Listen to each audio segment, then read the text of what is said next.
Hello.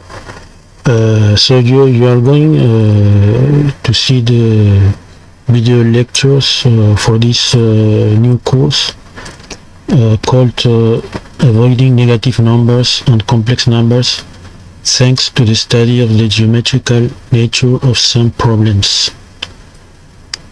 So the objective of this course, so we will see that we can avoid the concepts of negative number and complex number.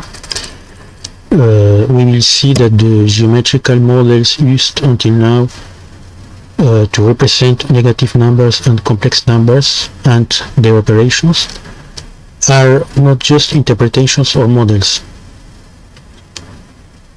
Actually, translations, rotations, and homothéses are what we need to solve several problems.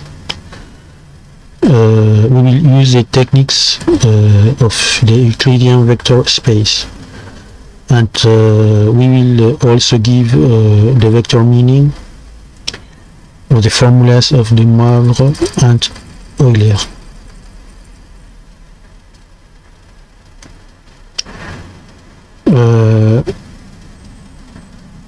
In fact, this course is based on the paper Avoiding Negative Numbers and Complex Numbers thanks to the study of the geometrical nature of some arithmetical and polynomial problems, written by Jaime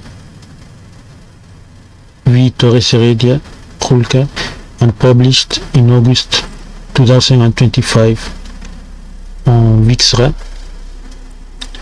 So you have the link. So thank you for hearing me, and see you soon.